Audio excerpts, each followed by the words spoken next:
Friends, good evening. कैसे हैं आप सब? आई होप सभी अच्छे होंगे। तो फिर मैं आ गई हूँ आपके अपने बेसिक नॉलेज चैनल पर। तो आज हम बात करेंगे मेडिकल, जैसे डॉक्टर्स अपना प्रेस्क्रिप्शन लिखते हैं तो प्रेस्क्रिप्शन समझने की आज हम कोशिश करते हैं। जैसे डॉक्टर लिखता है, कोई भी टैबलेट इंजेक्शन लिख दिया, कोई भी उन्होंने मान लो टैब लिख दी, पीसीएम ही लिख दी, पीसीएम लिख के उसके पीछे लिख दिया ओडी बीडी, तो हमें समझ में आना चाहिए कि ओडी बीडी का क्या मीन्स होता है और उसने क्यों लिखा है।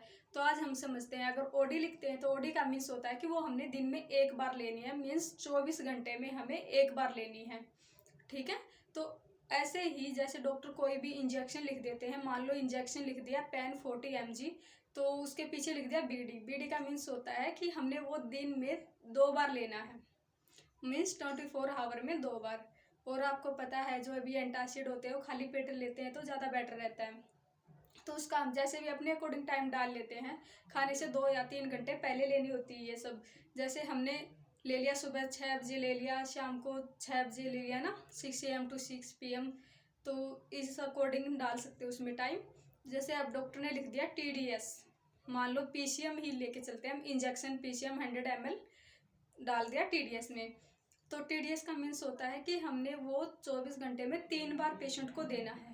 तो वो हम अपने अकॉर्डिंग टाइम डाल लेते हैं। जैसे कि हम डाल देते हैं 8 AM 2 PM 8 PM, मतलब ऐसे डालते हैं। उसके बीच का 6 से 8 घंटे का डिफरेंस होना चाहिए।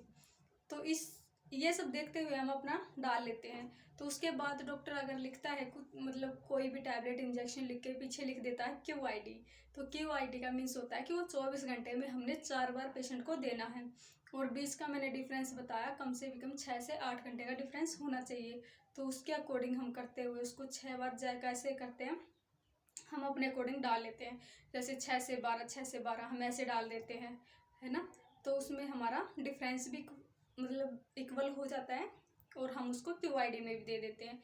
और फिर अगर पेशेंट कोई भी डॉक्टर लिख देता है पेशेंट को, जैसे पेशेंट गया डॉक्टर के पास, पेशेंट ने बोला सर मुझे हेडेक होता है बहुत ज़्यादा, और डॉक्टर ने उसको मान लो टैबलेट नेक्सडोम 500 mg लिख के और पीछे लिख दिया SOS, तो हमें समझ नहीं आया कि SOS का क्या मीन्स होता है, हमने दिन में कितनी बार लेनी है, कैसे लेनी है, कैसे नहीं, तो वो टर्म्स हमें समझ आनी चाहिए।